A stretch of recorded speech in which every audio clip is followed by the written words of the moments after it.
gente, aqui é a Renata do Vamos Juntas e eu vim trazer um vídeo hoje que eu tenho recebido muitas mensagens a respeito de uma questão que muita gente tá passando. Renata, quais os conselhos que você dá para quem tá passando por situação financeira difícil, para quem tá passando por essa crise, né? Especialmente nessa época agora que o Brasil tá passando, né? Nessas transições todas e essa questão financeira mesmo. Então, como eu tenho recebido muito isso, e eu tenho recebido muitas, as mulheres, normalmente são mulheres que me mandam essas mensagens, mães, donas de casa, assim como eu, e elas falam assim, eu acho que eu vou ter que trabalhar fora, eu vou ter que fazer isso, mas eu não queria, porque eu queria ficar cuidando dos meus filhos, qual conselho você me daria? Então, a primeira coisa, normalmente, que a gente pensa quando passa por uma crise financeira é: onde eu vou conseguir mais dinheiro? Então é sobre isso que eu queria conversar com vocês. No final de 2015, quando eu estava planejando o ano de 2016, uma das minhas resoluções era economizar. Por quê? Eu não queria sair para trabalhar fora por causa das crianças, não queria deixar a minha vida de dona de casa, mas eu queria ajudar o meu esposo nesse objetivo que a gente queria, com o que eu tinha em mãos. Então o que eu queria tratar com vocês hoje é justamente isso. Muitas vezes o primeiro ponto que a gente coloca é: eu tenho que arrumar um trabalho, meu marido tem que arrumar outro trabalho pra poder entrar mais dinheiro. O que é preciso buscar é harmonizar a entrada e a saída. Então, como é que você vai fazer para harmonizar essa entrada e essa saída com o que você tem em mãos? Então, isso que eu queria explicar um pouquinho pra vocês hoje. Alguns passos, algumas coisas que seriam interessantes. É bom vocês terem um caderninho pra vocês irem anotando. A primeira coisa que a gente tem que fazer é saber na real quanto que a gente tá devendo. Entendeu? Tipo assim, quais são os nossos gastos mensais, quanto que a gente tá devendo. Tudo o que você dever, você anota. E você separa as contas que são normais, mensais, né? Essas de conta de água, luz, tal, você deixa de um lado que você tem que ter X para poder pagar essas contas. E as outras contas que são aquelas que normalmente, né, as pessoas vão deixando assim, não, esse mês eu não tenho como pagar esse cartão, eu vou pagar só o mínimo, esse mês eu não tenho como pagar o carro, vou pagar. Então, essas outras contas, você vai colocar tudo, gente, tudo que tiver, tudo que dever, tudo que vocês têm que pagar por mês, você coloca. Por quê? Tem muita gente que não faz nem ideia de quanto que tá devendo. Depois que você fizer isso, então coloca da menor conta para maior conta. Por que eu falei para vocês para colocar as dívidas em ordem crescente? Quando você começa a ver você quitando as dívidas, isso vai gerar mais força para você continuar no seu objetivo. O que a gente quer, o objetivo que a gente quer é queimar essas prestações, né? Tipo assim, não existirem essas prestações porque você já tem ali do lado o que você deve mensalmente, conta de água, de luz, de escola, plano de saúde, essas coisas que não dá pra passar sem. Só que essas outras contas vão sugando muitas vezes o income, né? Tudo o que entra, e você não consegue, muitas vezes não consegue nem pagar um, nem pagar o outro. Então é muito importante você saber qual o tamanho da sua dívida. Depois disso, você vai ter quanto que você ganha, né? Qual é a entrada que tem mensalmente. Tira uma média. Se o seu marido trabalha com salário, você já vai saber exatamente qual é o salário dele. Se trabalha com comissão, tira uma média ali. A gente tem tanto por mês, né? Normalmente a gente ganha X por mês. Então tenha isso no papel, para você e seu esposo visualizar. A gente deve isso e a gente ganha isso. Então, só para relembrar vocês, sair da crise não é quando você ganha mais dinheiro, mas é quando você harmoniza a entrada e a saída. Então, muitas vezes você recebe, mas não tá sabendo administrar aquilo que você recebe. E isso faz toda a diferença numa crise financeira. É muito, muito incomum as famílias sentarem com os filhos e conversarem com os filhos sobre finanças, que é uma coisa imprescindível. Aqui na nossa casa mesmo, a gente conversa com os nossos filhos se a gente tá fazendo alguma mudança, se a gente tá fazendo alguma alteração, se a gente tá precisando salvar mais aqui, puxar mais dali. Eles têm plena consciência da fase que a gente tá vivendo e de todo mundo saber do que a família vai abrir mão em busca daquele objetivo. Seja o objetivo de economizar, seja o objetivo de sair de uma crise financeira. Às vezes você nem sabe o que tá acontecendo, né? Nós mulheres mesmo, no meu caso, assim, que meu marido cuida das contas, meu marido fica com as contas, muitas vezes a gente nem sabe o que tá passando, mas a gente precisa saber sim.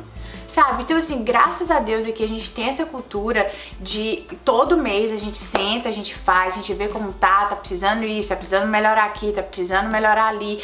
Então a gente tem essa cultura. Então é educação financeira. E isso a gente começa realmente dentro de casa. Então tenha uma visão geral de como tá a sua família, como tá a sua vida financeira, como tá a vida financeira da sua família, por mais que você, como é o meu caso, não ajuda financeiramente dentro de casa. Então é muito importante todos saberem os limites e os sacrifícios que a família vai fazer nessa nova etapa. Então o que acontece? Se você viu que não tá harmonizando, né, que a sua saída tá maior do que a sua entrada, ai meu Deus, então a solução agora vai ser arrumar outro emprego, agora a solução vai ter eu ter que deixar os meus filhos em algum lugar, o meu marido conseguir.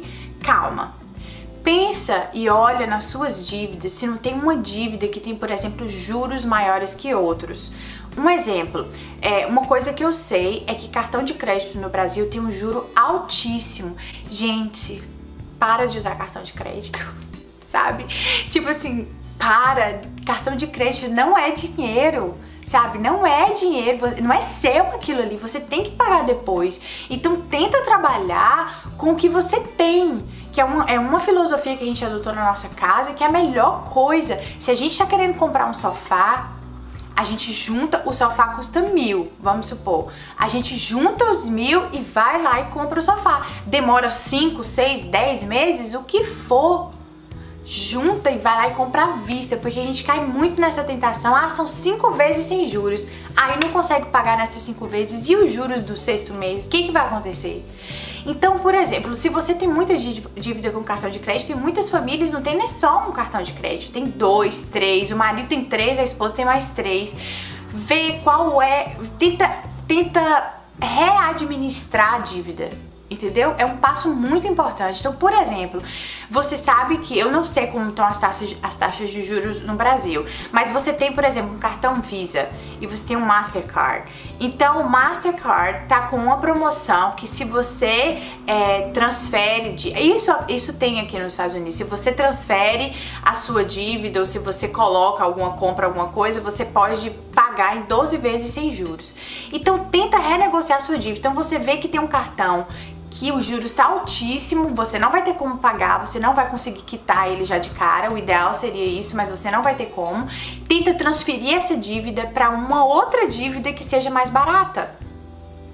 Então, às vezes você pegar um empréstimo, eu não tô indicando ninguém fazer isso, ok, gente? Eu não tô indicando você ir no banco e pegar um empréstimo, eu não tô indicando isso. O que eu tô querendo incentivar vocês é renegociar a dívida, ou sentar no banco e falar, olha, eu queria renegociar minha dívida, eu queria pagar ela em tantos meses, como que eu posso fazer isso? Então, o que acontece? Se você, por exemplo, o seu cartão são 10% ao mês, só tô jogando números, tá? É 10% ao mês.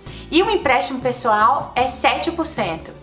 Não é muito melhor você pegar suas dívidas de cartão, que são bem mais altas, e fazer uma dívida só de, por exemplo, um empréstimo pessoal, que os juros é mais barato e você vai quitar ele, você vai dividir no seu plano como família, você vai fazer um plano para quitar suas dívidas. Então fica muito mais barato. Outra coisa muito importante, antes de você já tomar o passo de sair da sua casa para trabalhar, é ver dentro da sua casa aquelas coisas que você pode cortar. Por exemplo, TV a cabo. TV a cabo é realmente imprescindível na sua vida? Você precisa mesmo de TV a cabo para poder viver? Tipo assim, sabe? Saídas em restaurantes, sabe? Precisa sair toda semana?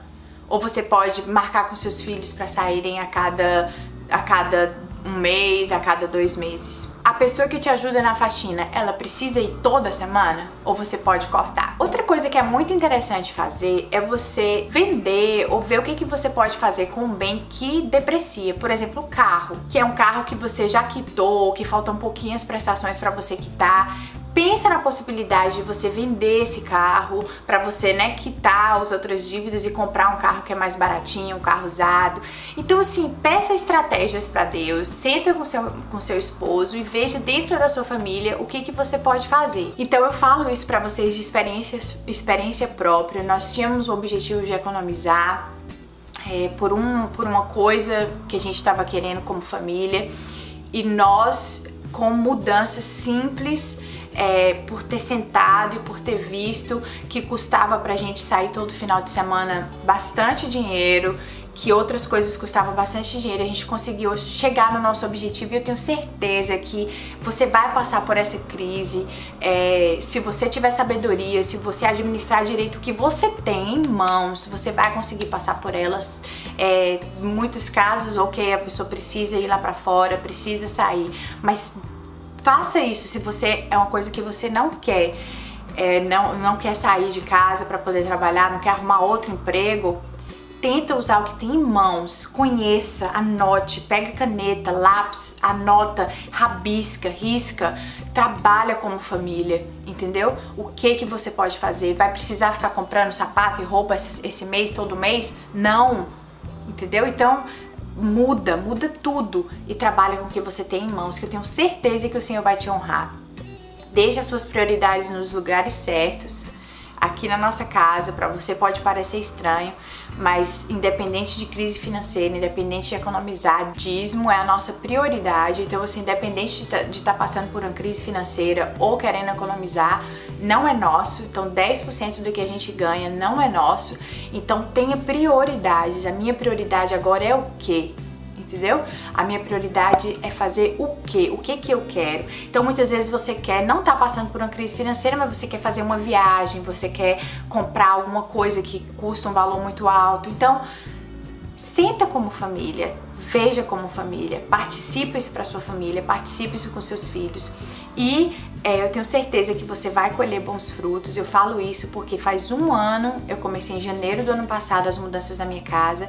Meu marido resistiu um pouco, justamente por isso que eu tô falando, porque ele queria me ver menos na cozinha no final de semana, ele não queria me ver estressada limpando casa, mas eu falo pra vocês que foi a melhor coisa que eu fiz. Por quê? Porque a gente conseguiu atingir o nosso objetivo.